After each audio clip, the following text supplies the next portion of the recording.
Download aplikasi Bekal Islam dan kunjungi web bekalislam.com. Bismillahirrahmanirrahim. Assalamualaikum warahmatullahi wabarakatuh. Alhamdulillahi ala ihsani wa syukru lahu ala taufiqihi wa amtinani wa asyhadu an la ilaha illallah wahdahu la syarika lahu ta'ziman li sya'ni wa asyhadu anna Muhammadan abduhu wa rasuluhu da'ila ridwani. Allahumma salli alaihi wa ala alihi wa ashabi wa ikhwani. Hadirin hadirat, kita lanjutkan pengajian kita tentang As-Sirah An-Nabawiyah dan kita sampai pada peristiwa yang sangat besar, yaitu peristiwa Al-Isra wal Mi'raj. Para ulama menyebutkan bahwasanya peristiwa Al-Isra wal Mi'raj ini adalah peristiwa yang Allah adakan bagi Nabi sallallahu alaihi wasallam untuk menghibur Nabi sallallahu alaihi wasallam, karena tatkala itu di puncak-puncak kesulitan yang dihadapi oleh Nabi sallallahu alaihi wasallam. Beliau baru saja meninggal pamannya Abu Talib yang selama ini membelanya. Kemudian istrinya disusul dengan meninggalnya istrinya yang sangat dia cintai, Khadijah radhiyallahu taala anha. Kemudian beliau pergi ke Taif, diusir oleh penduduk kota Taif, dilempar hingga berlumuran darah, ya. Bertubi-tubi ujian dihadapi oleh Nabi sallallahu alaihi wasallam, maka Allah tutup ujian-ujian tersebut dengan peristiwa yang mengkokohkan Nabi sallallahu alaihi wasallam, itu peristiwa Al-Isra wal Mi'raj. Al-Isra wal Mi'raj tersusun atas dua kata, Al-Isra dan Al-Mi'raj. Adapun Al-Isra secara bahasa Arab yaitu perjalanan yang dilakukan di malam hari, itu namanya Al-Isra. Dan adapun Al-Mi'raj namanya naik. Al-Mi'raj artinya su'ud, yaitu naik. Sehingga Al-Isra wal Mi'raj adalah peristiwa yang menggabungkan antara perjalanan Nabi dari Masjidil Haram ke Masjidil Aqsa di malam hari, kemudian Mi'raj, urija bihi, naik ke Sidratil Muntaha, di atas langit yang ketujuh. Disebut dengan Al-Isra wal Mi'raj.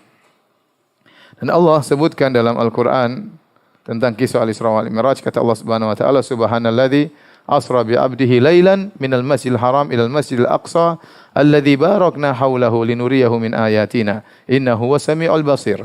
Kata Allah Subhanahu wa taala, Maha suci Allah yang perjalankan hambanya di malam hari dari Masjidil Haram menuju ke Masjidil Aqsa yang kami berkahi di sekitarnya, agar kami tunjukkan kepadanya di antara tanda-tanda kebesaran kami, innahu huwas samiul basir, sungguhnya Allah Maha mendengar lagi Maha melihat. Kemudian juga Allah sebutkan dalam surat An-Najm, kata Allah, wa laqad ra'ahu nazlatan ukhra inda sidratil muntaha indaha jannatul ma'wa. Sungguh Muhammad sallallahu alaihi wasallam telah melihat Jibril untuk kali keduanya atau kesempatan lainnya setelah Nabi melihatnya di Gua Hira. Nabi melihat Jibril dalam bentuk aslinya di kesempatan yang lain. Kapan? Inda Sidratil Muntaha, yaitu di Sidratil Muntaha, yaitu di tatkala Nabi sedang Mi'raj. Indaha jannatul ma'wa, di sisi Sidratul Muntaha ada surga. Jadi Al-Quran menyebutkan dalam dua surat, surat Al-Isra dan juga surat An-Najm. Kemudian adapun hadis-hadis Nabi SAW yang menyebutkan tentang peristiwa Al-Isra wal Mi'raj sangat banyak, sampai hadis-hadisnya mutawatir. Yang dimaksud dengan mutawatir itu hadis-hadis yang diriwayatkan lebih dari 10 sahabat, sehingga tawatarat riwayat, banyak riwayat, sehingga ini menghilangkan keraguan sama sekali tentang kebenaran berita ini, karena berita ini sangat benar hingga diriwayatkan oleh bukan cuma satu sahabat. Kalau satu sahabat yang meriwayatkan kita sudah benarkan, apalagi dua, apalagi tiga, apalagi 10, apalagi lebih daripada itu. Yang meriwayatkan di antaranya Umar bin Khattab, Ali bin Abi Talib, Ibnu Mas'ud, Abi Dzar, Malik bin Sa'sa'ah, Abu Hurairah, Abu Sa'id, Ibn Abbas, Shaddad bin Aus, Ubay bin Ka'ab, Abdurrahman bin Qurt, wa Abi Habbah, wa Abi Layla. Dan sahabat-sahabat yang lainnya, mungkin 20 orang atau lebih, meriwayatkan tentang Isra dan Mi'raj. Kapan terjadi Al-Isra wal Mi'raj? Ada khilaf di kalangan para ulama, namun kebanyakan ulama berpendapat bahwasanya kejadian tersebut terjadi setahun sebelum Nabi berhijrah. Ada juga yang berpendapat bahwasanya terjadi 3 tahun sebelum Nabi berhijrah. Itu persis setelah Nabi diusir dari kota Taif, atau persis setelah wafatnya Abu Talib dan Khadijah, maka terjadilah peristiwa Al-Isra wal Mi'raj sebagai penguatan bagi Nabi, hiburan bagi Nabi sallallahu alaihi wasallam yang sangat bersedih. Adapun bulannya tidak ada dalilnya, apalagi tanggalnya sama sekali tidak ada dalilnya. Sedangkan tahunnya saja para ulama apa? Khilaf kapan terjadi, apalagi tanggal dan bulannya. Dan Rasulullah SAW tatkala berisra dan bermi'raj, maka Rasulullah SAW dengan ruh dan jasadnya, bukan sebagaimana pendapat sebagian orang yang mengatakan bahwasanya yang naik ke Sidratul Muntaha cuma ruh Nabi SAW. Itu pendapat yang tidak tepat, pendapat yang keliru. Yang benar adalah ruh dan jasad Nabi SAW. Ya, karena dalam Al-Quran Allah mengatakan Subhanalladzi asra bi abdihi. Maha suci Allah yang perjalankan hambanya. Dan hambanya tersebut yaitu jasad dan ruhnya. Jasad dan ruhnya. Apalagi Allah buka dengan firman-Nya Subhana, Maha suci Allah. Dan ini biasanya diungkapkan pada perkara-perkara yang agung dan besar. Ya. Adapun kalau yang berangkat cuma ruhnya saja, merupakan perkara yang biasa. Namanya ruh kemana-mana biasa. Dan orang-orang kafir tidak akan mendustakan Nabi SAW. Tidak menganggap ini suatu peristiwa mukjizat. Ya. Tetapi kenyataannya waktu Nabi SAW mengabarkan beliau berisra dan bermi'raj dengan ruh dan jasad beliau, ya, maka akhirnya sebagian orang murtad, ditertawakan oleh orang kafir, dianggap ini perkara yang aneh. Oleh karena yang benar bahwasanya Nabi berisra dan bermi'raj adalah dengan ruh dan jasadnya. Ini merupakan konsekuensi dari perkataan Subhanalladzi asra bi abdihi. Maha suci Allah yang telah memperjalankan Nabi, ya, hambanya di malam hari, yaitu sebagai Nabi SAW, ruh dan jasadnya. Lagi pula, sebagaimana nanti akan datang dalam hadis-hadis, Nabi SAW waktu Isra, Nabi SAW naik kendaraan Al-Buraq. Kendaraan apa? Al-Buraq. Kalau ruh tidak perlu pakai tunggangan. Tunggangan itu dinaiki oleh jasad, ya tidak?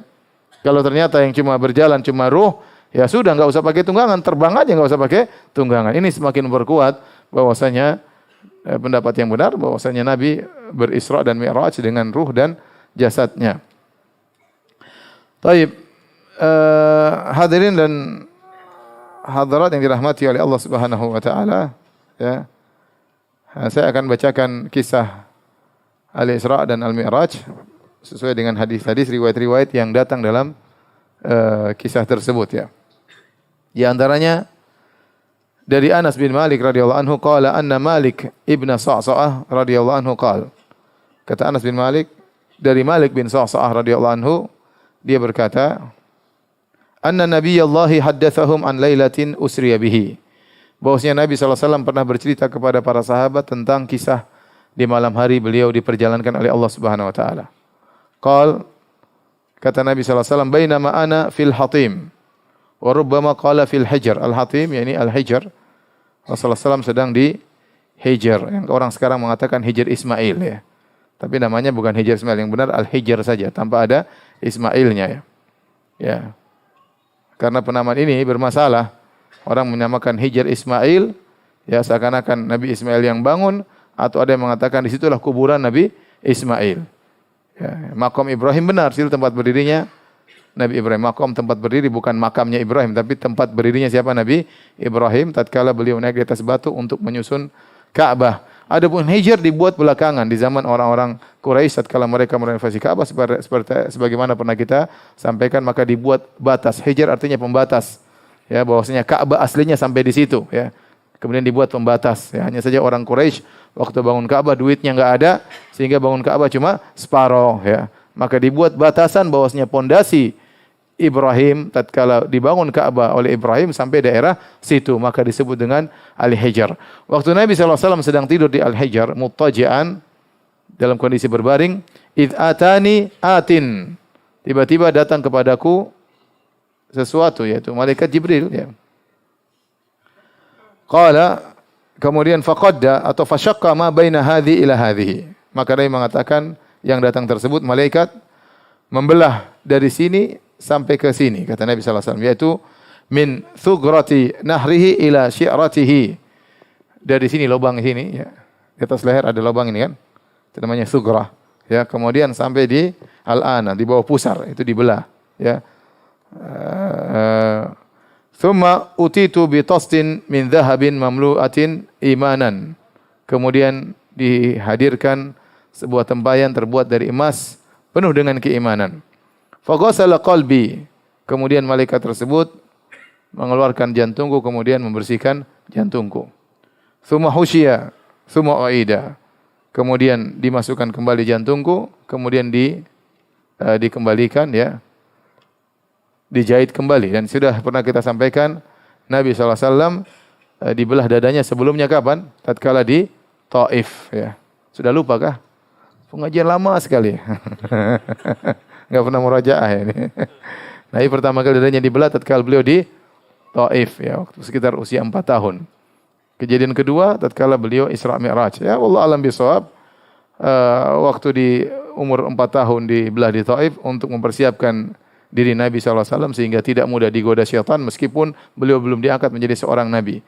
Dan sekarang Nabi dibersihkan kembali untuk persiapan bertemu dengan Rabbul Alamin, bertemu dengan Allah Subhanahu wa taala. Ya. Agar jiwa beliau kuat, maka jantung beliau dibersihkan oleh malaikat. Tsumma utitu bidabatin dunal bagli wa fawqal himar abyad. Kemudian dihadirkan kepadaku seekor hewan yang lebih kecil daripada begol tetapi lebih besar daripada himar. Dikatakan al-buraq ya, al-buraq. Begol adalah hewan perpaduan antara kuda dan himar. Kuda dan himar kawin, lahirlah namanya apa? Begol ya. Begol itu lebih besar daripada himar tapi lebih kecil daripada kuda. Jadi kalau urutan besar kuda, begol baru apa? Himar. Nah, buruk itu di antara begol dan apa? Himar. Jadi urutannya kuda, begol, buruk baru apa? Himar. Dari sisi ukuran ya. Ukuran ya. Di sini ada begol atau tidak di Indonesia?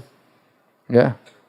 Enggak ada. Kalau bahlul begol itu adalah persilangan antara kuda dengan apa? Kuda dengan himar. Dikatakan ada teka-teki hewan apa yang bisa melahirkan tapi tidak bisa dilahirkan. Ya. Hewan apa yang bisa melahirkan tapi tidak bisa yang bisa dilahirkan tapi tidak bisa melahirkan? Hewan apa yang bisa dilahirkan tapi tidak bisa melahirkan? Jawabannya kuda betina mandul misalnya ya. Tapi bukan itu maksudnya. Maksudnya begol itu dia hanya hasil persilangan antara kuda dengan apa? Dengan himar. Begol kawin dengan begol tidak punya anak.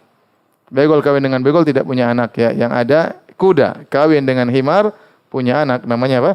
Begol ya. Jadi buraq itu hewan ya. Cuma disebut oleh Nabi sifatnya dia putih. Tidak seperti digambarkan berwajah perempuan, pakai mahkota ya. Bisa ngelirik kanan, ngelirik kiri. Enggak ya.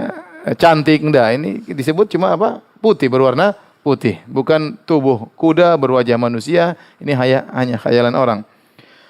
Kemudian ditanyakan, "Huwal buraq ya Abu Hamzah?" Wahai Anas bin Malik, apakah itu hewan buraq? Qala Anas, "Na'am." Ya itulah hewan al-buraq. Yada'u khatwahu 'inda aqsa tarfihi.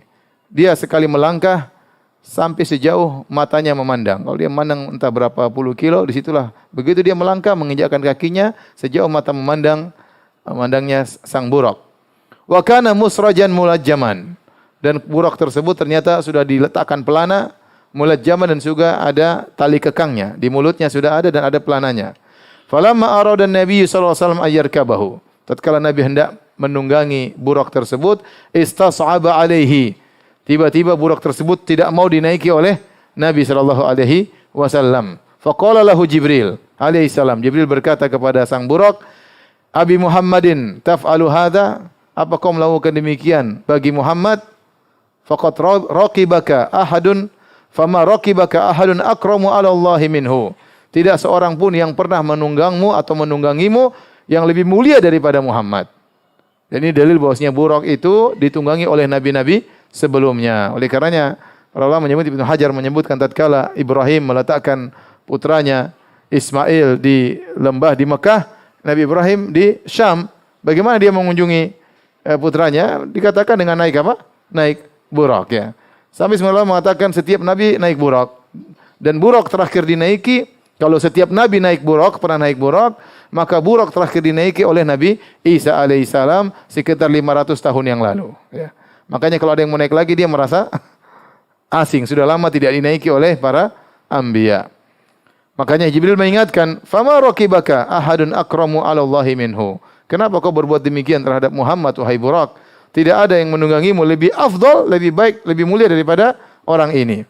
Farfadda araqan. Maka kemudian burak tersebut diam, bercucuranlah keringatnya, siap dinaiki oleh Nabi sallallahu alaihi wasallam. Kata Nabi sallallahu alaihi wasallam, "Farakibtuhu." Maka aku pun naik di atas burak. Hatta ataitu Baitul Maqdis. Kemudian aku berjalan menuju Baitul Maqdis. Farabattuhu bil halqati allati yarbitu biha al-anbiya. Maka sana ada semacam lingkaran besi, ya. Di situ pun saya mengikat burak. Situlah tempat para nabi mengikatkan tunggangan mereka. Tsumma dakhaltul masjida fa shallaitu fi rak'ataini tsumma kharajtu. Kemudian aku masuk di Masjidil Aqsa, kemudian aku salat 2 rakaat, kemudian aku keluar. Tatkala Nabi sallallahu alaihi wasallam berjalan dari Masjidil Haram menuju Masjidil Aqsa, terjadi banyak kejadian-kejadian disebutkan dalam riwayat-riwayat yang lain. Jadi perjalanan Nabi di malam hari di Masjidil Haram sampai ke Masjidil Aqsa ada kejadian-kejadian. Di antaranya waktu Nabi sallallahu alaihi wasallam berjalan, beliau diganggu oleh ifrit. Al-Imam Malik meriwayatkan dalam kitabnya Al-Muwatta dari Yahya bin Sa'id, beliau berkata, "Usriya bi Rasulillah sallallahu alaihi wasallam fara'a ifritan minal jinni. Ifritan minal jinni yatlubuhu bi syu'latin min nar." Waktu Nabi berjalan dari Masjidil Haram ke Masjidil Aqsa, dia diikuti oleh jin ifrit dengan membawa sebuah api yang menyala.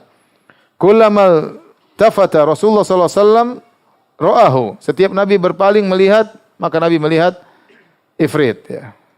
Faqalahu Jibril, maka Jibril berkata, jadi ifrit mengganggu. Afala u'allimka kalimatin taquluhunna idza qultahunna tufiat syu'latuhu wa kharra li fihi. Maukah aku ajarkan kepada engkau, ya Rasulullah, suatu kalimat, suatu doa yang jika kau baca maka api yang dibawa Jibril tersebut akan mati dan dia akan tersungkur di atas mulutnya. Faqala Rasulullah sallallahu alaihi wasallam, bala, tentu wahai Jibril.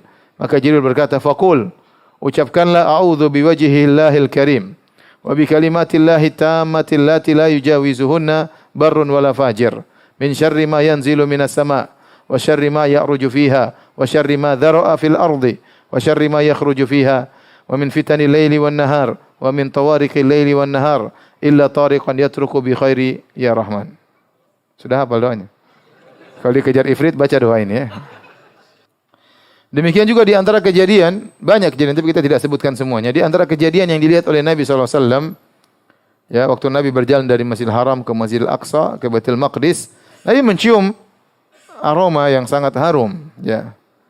Al-Imam Ahmad meriwayatkan dalam sunatnya, dalam musnadnya, demikian Ibnu Hibban dalam sahihnya dengan sanad yang hasan dari Ibnu Abbas radhiyallahu anhuma, beliau berkata, qala Rasulullah sallallahu alaihi wasallam, Rasulullah sallallahu bersabda, "Lamma kanatil lailatu allati usriya bi fiha." Tatkala di malam hari di mana aku diperjalankan di malam hari tersebut, atat alayya raihatun thayyibah. Tiba-tiba aku mencium aroma yang sangat harum. Faqultu ya Jibril, aku berkata, wahai Jibril, ma hadhihi raihatu thayyibah? Wahai Jibril, apa ini aroma wangi yang sangat harum?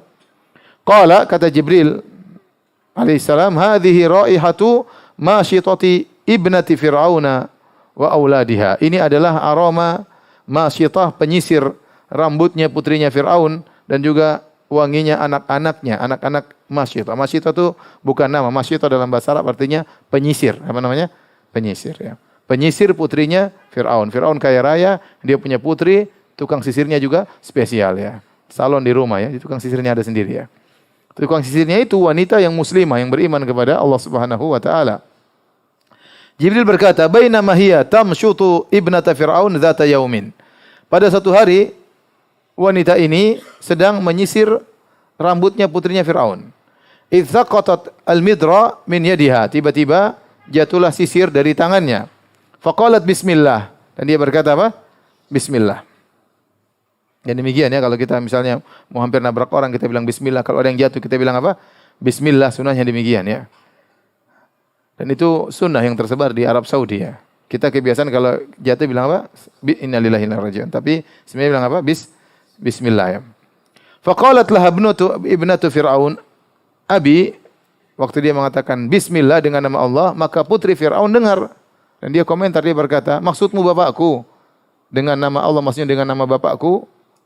Qalat la, kata masyitah, penyisir rambut putri Fir'aun, bukan. Walakin Rabbi wa Rabbu abika Allah. Tetapi yang saya sebut tadi adalah Rabbku dan Rabb bapakmu, yaitu Allah. Ya, Rabbnya Fir'aun juga Allah. Qalat ukhbirhu bidzalik. Qalat na'am. Maka dia ancam tukang sisirnya tadi, putrinya ngancam, aku akan kabarkan bapakku tentang perkataanmu ini. Kata sang wanita, silakan. Fa akhbarathu fada'aha. Maka dia pun kabarkan kepada Fir'aun. Maka Fir'aun panggil dia. Qala ya fulana. Maka Fir'aun bertanya, wahai fulana, wa inna laki rabban ghairi? Apakah kau punya Tuhan selainku? Faqalat na'am. Kata wanita tersebut, iya. Rabbi wa rabbukallah. Tuhanku ada selain Tuhanku dan Tuhanmu Allah ya. Tuhanku Allah, Tuhanmu juga siapa? Allah. Ya. Fa amara bi nukratin min nuhasin fa uhmiyat. Kemudian akhirnya Firaun memerintahkan didatangkan sebuah qidr, sebuah panci besar ya, terbuat dari tembaga kemudian dipanaskan. Tsumma umira biha an tulqa hiya wa auladuha fiha. Kemudian Firaun memerintahkan agar Masitah ini, wanita ini dan anak-anaknya dilemparkan dalam panci yang panas tersebut. Mungkin berisi sesuatu yang sangat panas. Faqalat lahu, inna li ilaika hajatan. Maka wanita itu berkata kepada Firaun, wahai Firaun, aku punya permintaan kepadamu. Qala ma hajatuki? Apa permintaanmu? Qalat uhibbu an tajma'a idhami wa idhama waladi fi thawbin wahid. Aku minta agar kau kumpulkan tulangku dan tulang anak-anakku dalam satu kain kafan. Wa tadfinna, kemudian kau kuburkan kami. Qala dzaka laki alaina, akan kami lakukan. Fa amara bi auladiha, yang pertama dilemparkan adalah anak-anaknya. Jadi dengan harapan sang ibu berubah pikiran, lihat anak-anaknya dilemparkan dalam suatu yang sangat panas, entah minyak yang panas, entah air yang panas, intinya dibunuh. Fa ulqu baina yadayha wahidan wahidan. Maka dilemparkanlah anaknya satu demi satu di hadapannya. Dia lihat semuanya. Ini ujian yang sangat berat ya. Firaun berharap dia berubah pikiran.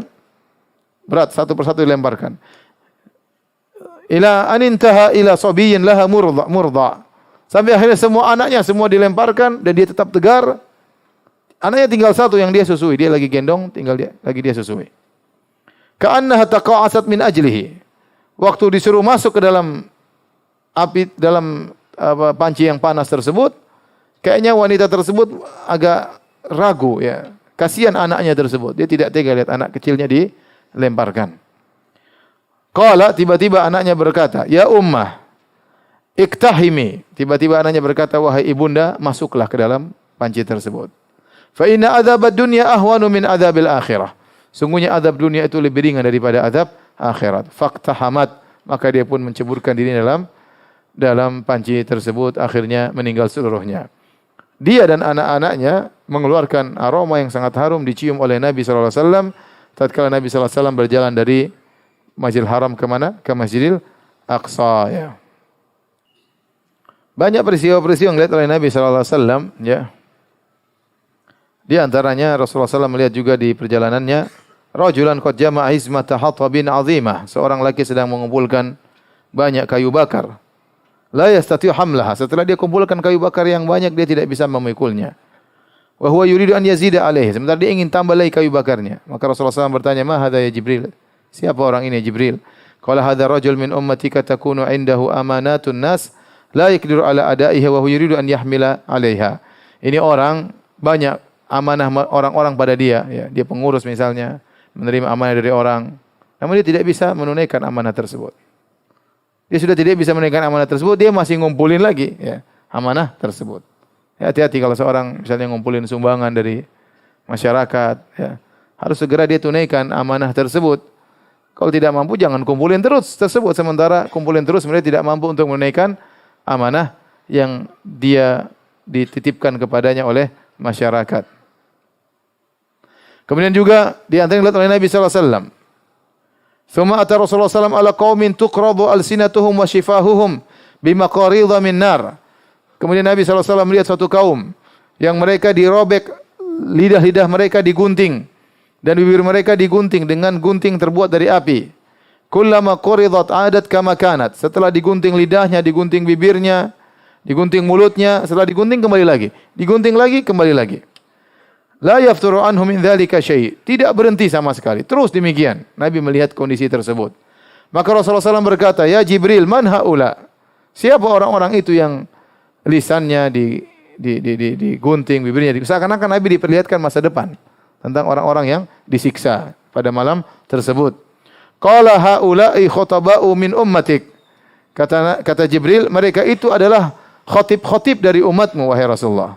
Ya'muruna an-nasa bil birri, mereka menyuruh orang-orang untuk berbuat kebaikan, wa yansawna anfusahum, dan mereka lupa tentang diri mereka sendiri, mereka tidak mengamalkan apa yang mereka sampaikan.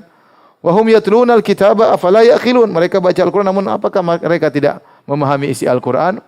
Ini peringatan kepada khatib-khatib, para penceramah-penceramah, para dai-dai. Ini peringatan khusus buat saya ya. Bahwasanya hati-hati tatkala menyampaikan, seorang berusaha untuk mengamalkan apa yang dia sampaikan ya. Atamuruna an-nasa bil birri wa tansawna anfusakum wa antum tatluna al-kitab afala taqilun. Kata Allah, apakah kalian menyampaikan kebaikan kepada orang lain ya, sementara kalian melupakan diri kalian sendiri? Apa kalian tidak membaca Alkitab? Apa kalian tidak memahami isi Alkitab, yaitu Al-Qur'an ya?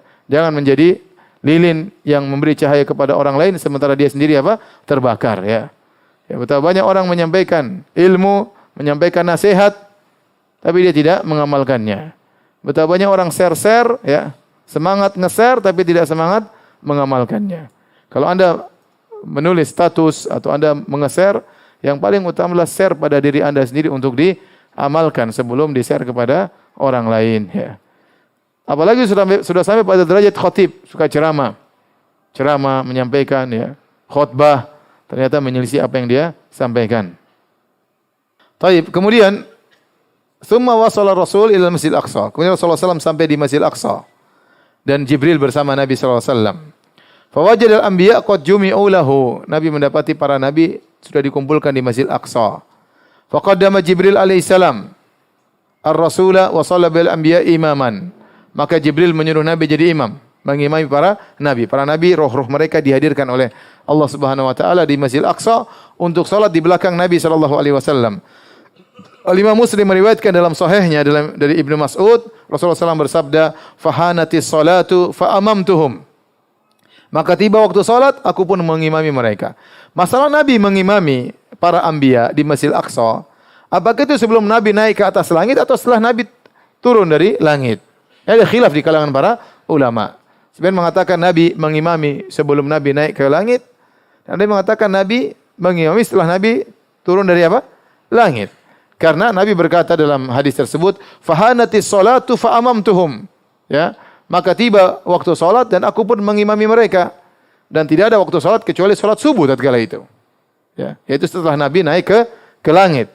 Kemudian Nabi turun, kemudian Nabi mengimami para nabi, ya. Sallallahu alaihi wasallam. Nabi mengimami mereka. Kemudian juga di antara dalil bahwasanya Nabi mengimami mereka setelah Nabi turun, yaitu buktinya waktu Nabi setelah naik ke langit, Nabi bertemu dengan mereka. Nabi tanya, ya Jibril, ini siapa? Ini siapa? Ini siapa? Nabi tidak mengenal mereka. Kalau Nabi sudah ketemu mereka sebelumnya, Nabi akan mengenal apa? Mereka. Jadi zahirnya wallahu alam bisawab, Nabi mengimami para nabi-nabi yang lain setelah Nabi turun dari mana? Dari Mi'raj, dari langit ketujuh. Ini pendapat Ibnu Katsir rahimahullahu ta'ala. Setelah itu sebelum Nabi naik ke langit, ya, Nabi mengatakan, "Tsumma dakhaltul masjid fa shallaitu fi rak'atain."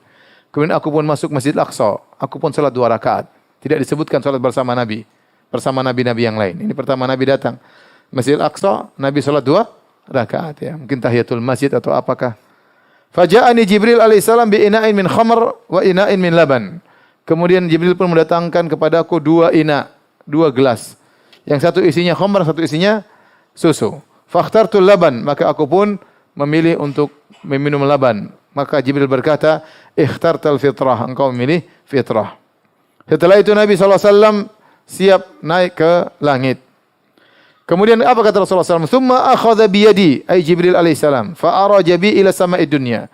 Kemudian Jibril memegang tanganku. Kemudian aku dibawa ke atas ke langit dunia, langit yang pertama. Falamma ji'tu ila sama'id dunya, qala Jibril alaihissalam li khazinis sama', "Iftah." Tatkala aku sampai di langit dunia, langit yang pertama, Jibril berkata kepada penjaga langit, "Bukalah pintu langit." Faqala, "Man anta?" Rupanya malaikat penjaga langit tidak kenal Jibril. Siapa Anda? Qala Jibril. Oh sudah, jagoan bos Jibril.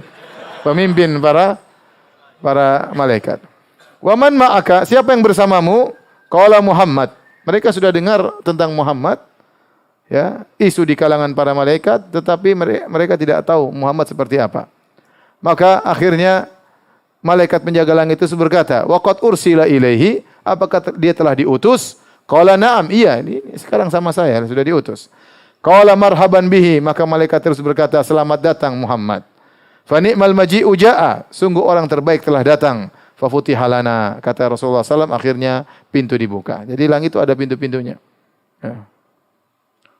Wa futihatis sama'u fa kanat abwaban. Pada hari kiamat kelak kata Allah, pintu-pintu langit terbuka, maka terlihatlah pintu-pintu yang terbuka. Langit dibuka, maka terbukalah seperti pintu-pintu yang terbuka. Kemudian kata Nabi SAW, "Falamma alawna as-sama'a ad-dunya, fa idza rajulun qa'idun an yaminihi aswidatun wa an yasari aswidatun." Tatkala kami melewati langit yang pertama, langit dunia, tiba-tiba kami melihat ada seorang lelaki di sebelah kanannya banyak ruh, di sebelah kanannya, di sebelah kirinya juga banyak ruh, banyak arwah. Fa idza nadhara qibala yaminihi dhahik. Kalau dia melihat ke sebelah kanannya dia tertawa, lihat ruh-ruh yang begitu banyak dia tertawa. Wa idza nadhara qibala shimalihi baka. Kalau dia melihat ke sebelah kiri dia menangis. Faqultu man hadha ya Jibril? Aku berkata, siapa ini wahai Jibril? Qala hadha abuka Adam, ini bapakmu Adam. Fasallim alaihi, ucapkanlah salam kepadanya. Fasallamtu alaihi faradda salam. Maka dia berkata, "Assalamualaikum." Adam mengatakan, "Waalaikumsalam." Kemudian Adam mengenal Nabi Muhammad SAW. Beliau berkata, "Marhaban bil ibni saleh wan nabi saleh." Selamat datang wahai putraku yang saleh. Selamat datang wahai nabi yang saleh. Kemudian Jibril berkata, "Hadhil aswidatu an yaminihi wa an shimalihi nasamu banihi fa ahlul yamin ahlul jannah." Adapun ruh-ruh yang sebelah kanan itulah ruh-ruh keturunannya yang masuk surga. Adapun yang sebelah kiri adalah ruh-ruh yang masuk neraka jahanam. Jika dia melihat ke sebelah kanan dia tertawa atau tersenyum, jika lihat sebelah kiri maka dia pun menangis. Waktu Nabi SAW sampai ke langit dunia, Nabi diperlihatkan juga banyak kejadian-kejadian. Ya. Di antaranya dari Abu Sa'id Al-Khudri radhiyallahu anhu, qala Rasulullah SAW bersabda, "Lamma dakhaltu sama'a dunya," tatkala aku masuk ke langit dunia. Kemudian Nabi berkata, "Ra'aitu rijalan lahum masyafir kama syafiril ibil." Aku melihat lelaki-lelaki yang mereka memiliki mulut seperti mulut onta. Fi aidihim qita'un min narin kal afhar. Aku melihat mereka memegang di tangan mereka ada api seperti batu besar tapi isinya api. Yakdhifunaha fi afwahim, maka mereka pun melemparkan api tersebut ke dalam mulut mereka. Fatakhruju min adbarihim, api yang seperti batu tadi yang mereka lemparkan dalam mulut mereka seperti onta, besar, lebar, mudah dimasukkan bongkahan api tersebut, kemudian langsung keluar lewat dubur mereka. Faqultu man haula'i ya Jibril? Siapa mereka itu hai Jibril? Qala haula'i akalatu amwalil yatama zulman. Mereka adalah orang-orang yang memakan harta anak yatim dengan kezaliman. Ini peringatan bagi orang yang ngumpulin dana, ya. Saya selalu ingatkan ikhwan. Sebagian orang jadi panitia, jadi pengurus masjid kah, pengurus anak yatim lah, panitia pembangunan masjid kah. Pokoknya yang dia ngurusi duit masyarakat untuk mengirim bantuan ke orang-orang yang terkena musibah, terkena bencana atau ke luar negeri misalnya. Maka hendaknya dia waspada bahwasanya dia harus berhati-hati mengurus harta tersebut dengan sebaik-baiknya. Kalau kita saja ngurus duit kita, terkadang kita pelit, kita perhitungan, kita tidak ingin uang kita terbuang sembarangan, apalagi ngurus uang orang lain. Oleh karena saya sampai baca tentang Syekh Utsaimin rahimahullahu taala, ya, bahwasanya beliau tatkala mengumpulkan dana untuk bangun masjid, bahkan kalau di uang tersebut untuk dibangun menara, beliau agak berat. Karena orang-orang tatkala memberi uang itu untuk bangun apa? Masjid. Sementara menara itu biayanya besar dan fungsinya tidak begitu besar. Menara itu biayanya besar, fungsinya tidak besar. Artinya beliau sangat berhati-hati mengurusi uang umat. Sampai disebutkan beliau tatkala membuat yayasan atau membuat suatu jum'iyah, ya, kemudian dibuat papan nama, beliau bilang jangan pakai uang masyarakat, pakai uang saya aja, ya. Beliau tidak memakai uang masyarakat karena masyarakat tentunya tidak tidak bantu untuk buat masalah ini, buat apa nama ya. Jadi maksud saya hati-hati kalau kita mengurus uang masyarakat. Ini uang orang, kita akan diminta pertanggungjawaban oleh Allah Subhanahu wa taala. Lebih hati-hati daripada mengurus uang sendiri. Kalau uang kita enggak ada masalah, mau habis enggak ada masalah, itu uang kita sendiri. Tapi kalau uang orang, lebih hati-hati, ya. Maka hati-hati bagi para pengurus ya. Kalau ngumpulin dana, hati-hati Anda bertanggung jawab kalau ngumpulin dana, ya. Sebagian orang ngumpulin dana, dia potong sendiri, dia gaji dirinya sendiri, terserah dia berapa persen, ya. Hati-hati, ya. Demikian juga ngurus anak yatim, ya. Orang-orang kasihan lihat anak yatim, kasih dana kemudian dia makan sendiri hartanya. Ya, atau dia beri gaji anak yatim cuma dikasih 50%, 5% buat dia. Ini enggak benar. Innal ladzina ya'kuluna amwalal yatama dzulman innama ya'kuluna fi butunihim nara wa sayaslawna sa'ira. Kata dalam surat An-Nisa, sungguhnya orang-orang yang makan harta anak yatim dengan penuh kezaliman, sungguhnya mereka seperti makan masukkan bara api ke dalam perut mereka dan mereka akan masuk dalam neraka jahanam. Dia hati-hati tatkala mengolah dana masyarakat. Sebagian orang ngumpulin dana, misalnya bentuk yayasan atau bentuk sekolah, bentuk ini, lama-lama duitnya jadi milik pribadi. Ya, kalau orang tahu itu bangun sekolah bukan untuk umat, untuk ente, mereka tidak akan bantu ente. Orang-orang itu kasih bantuan untuk manfaat kepada masyarakat, bukan untuk antum kelola, antum ambil untung sebanyak-banyaknya, untungnya masukkan kantong pribadi. Haram, tidak boleh seperti ini. Sebagian kejadian seperti itu. Bangun yayasan, kemudian orang-orang bantu dari nol, kemudian besar, akhirnya jadi milik keluarga. Sejak kapan yayasan jadi milik keluarga Anda? Kalau udah masyarakat dulu tahu bakalan seperti ini, enggak ada yang membantu Anda meskipun hanya 1 rupiah, enggak ada. Maka bertakwalah kepada Allah, nasib Anda bahaya pada hari kiamat kelak. Makan tidak amanah, memakan uang titipan masyarakat yang harusnya buat umat, Anda gunakan untuk kantong pribadi. Kemudian Nabi SAW juga melihat tentang kondisi orang-orang yang suka bergibah ria. Al-Imam Ahmad dalam musnadnya dan Abu Daud dalam sunannya dengan sanad yang sahih. Ini baru di langit dunia ya. Nabi diperlihatkan lagi. Nabi berjalan dari Masjidil Haram, Masjidil Aqsa, dilihatkan banyak peristiwa. Dari tatkala melewati langit dunia juga Allah melihatkan banyak peristiwa. Lama urija bi Rabbi marartu bi qaumin lahum azfarun min nuhas. Tatkala aku dinaikkan ke langit, kata Nabi SAW, aku melihat suatu kaum, mereka memiliki kuku-kuku dari tembaga. Yakhmishuna wujuhahum wa sudurahum. Kemudian mereka cakar-cakar wajah mereka dan mereka cakar-cakar dada-dada mereka. Faqultu man haula'i ya Jibril. Maka aku bertanya, siapa mereka itu wahai Jibril? Qala haula'i alladziina ya'kuluna luhuman nas. Mereka adalah orang-orang yang makan daging manusia. Wa yaqauna fi a'radihim, dan mereka ya menggibah, ya menjatuhkan harga diri orang lain ya. Ini bahaya orang yang melakukan gibah. Jadi gibah itu dosa besar karena di antara definisi dosa besar adalah dosa yang diancam dengan hukuman khusus. Dan ini menguatkan bahwasanya gibah adalah dosa besar. Maka seorang berusaha menjaga lisannya, tidaklah dia menyebutkan kejelekan orang lain kecuali memang ada maslahatnya. Ya, sebagai maksudnya untuk mengingatkan dia atau pelajaran bagi kalau sebaiknya dia berusaha tidak menyebutkan kesalahan orang lain ya, kecuali memang ada maslahatnya, karena ghibah hukum asalnya adalah haram. Dia diperbolehkan kalau ada maslahatnya. Antum jangan berbuat ghibah dan jangan ikut menyebarkan apa? Ghibah ya.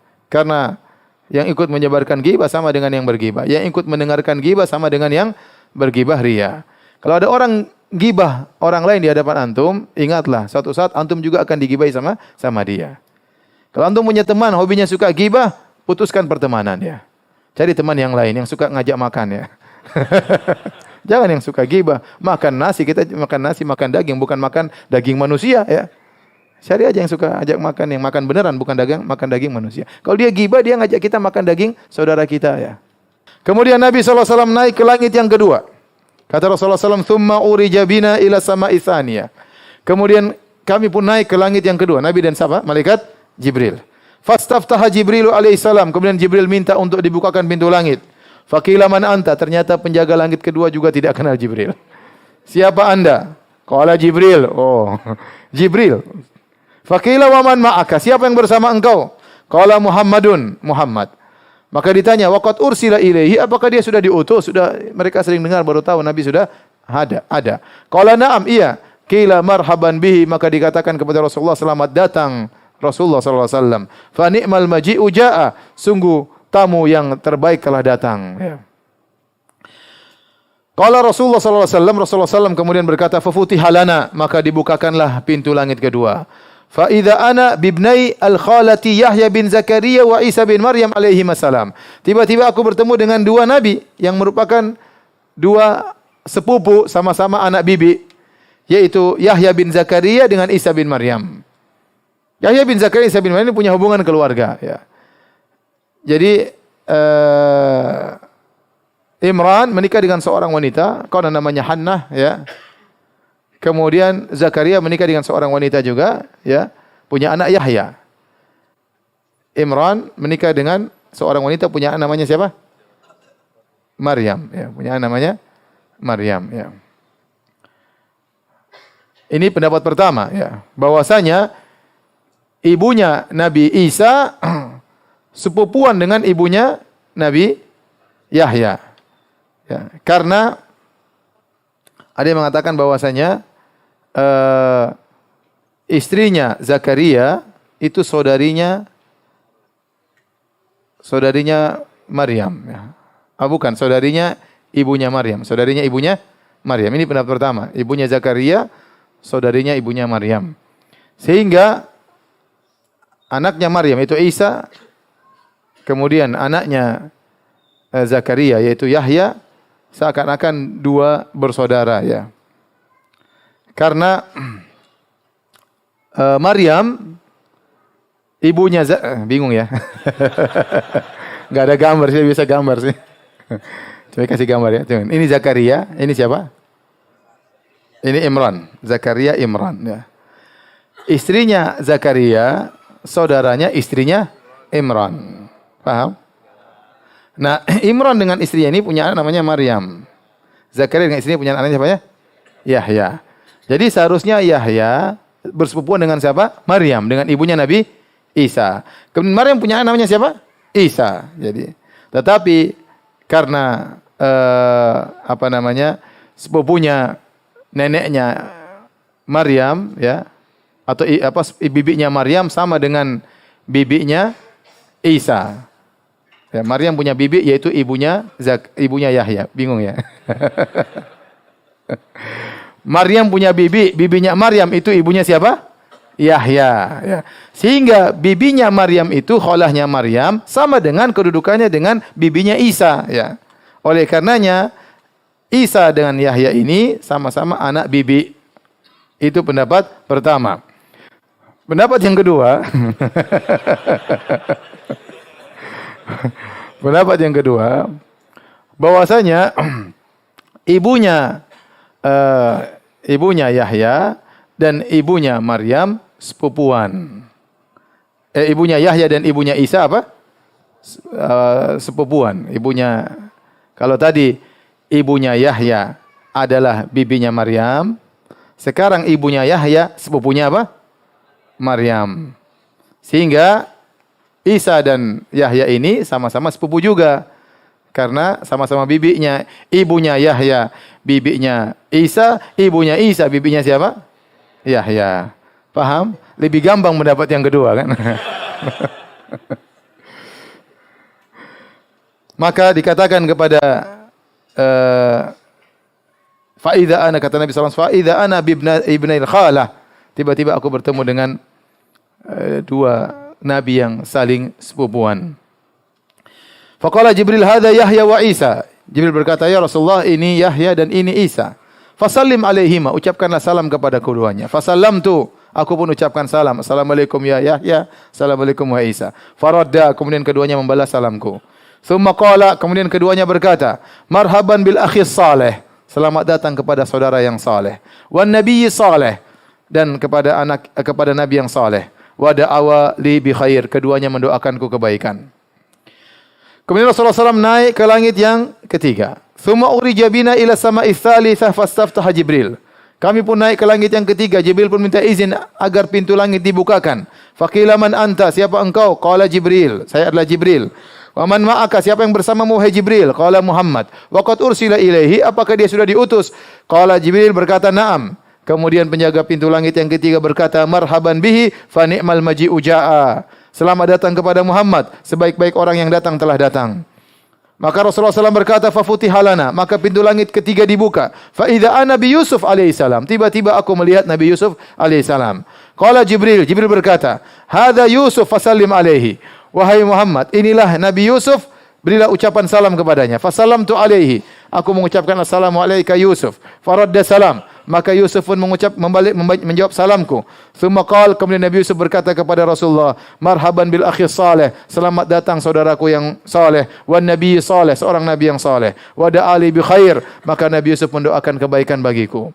Yaqulur Rasulullah SAW berkomentar waktu melihat Nabi Yusuf, kata Rasulullah SAW, fa idza huwa qad u'tiya syatral husni, ternyata Yusuf diberikan setengah ketampanan.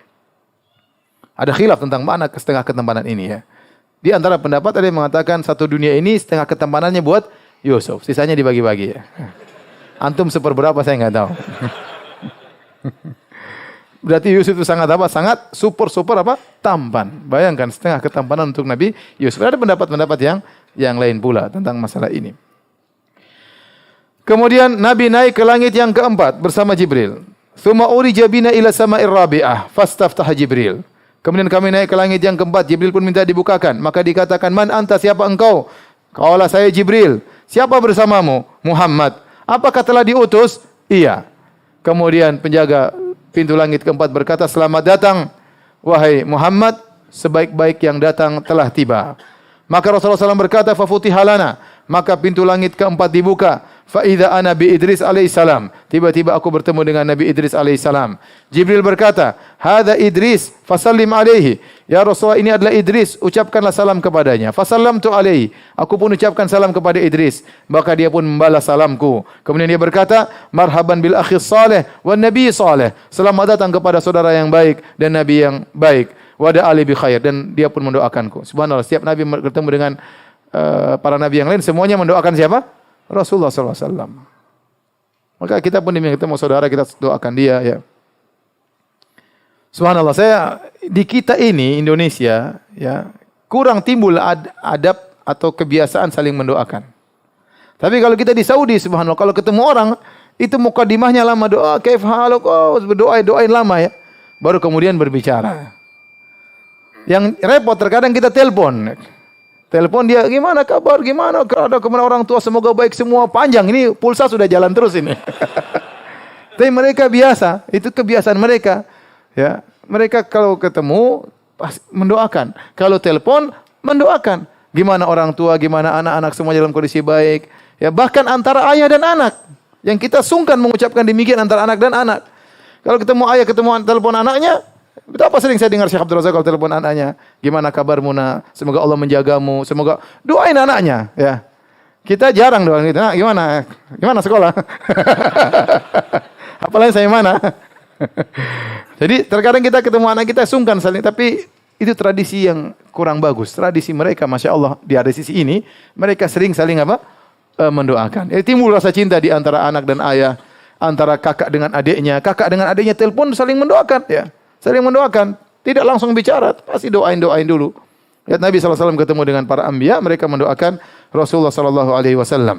Tsumma qala Rasulullah SAW an Idris alaihissalam. Kemudian Nabi berkata tentang Nabi Idris alaihissalam, firman Allah, wa rafa'nahu makanan aliyya. Dan kami angkat Idris di tempat yang tinggi. Baik, insyaallah kita lanjutkan. Ini baru langit yang keberapa? Keempat. Insyaallah kita lanjutkan pekan depan langit yang kelima dan seterusnya. Habis azan yang mau bertanya saya persilakan.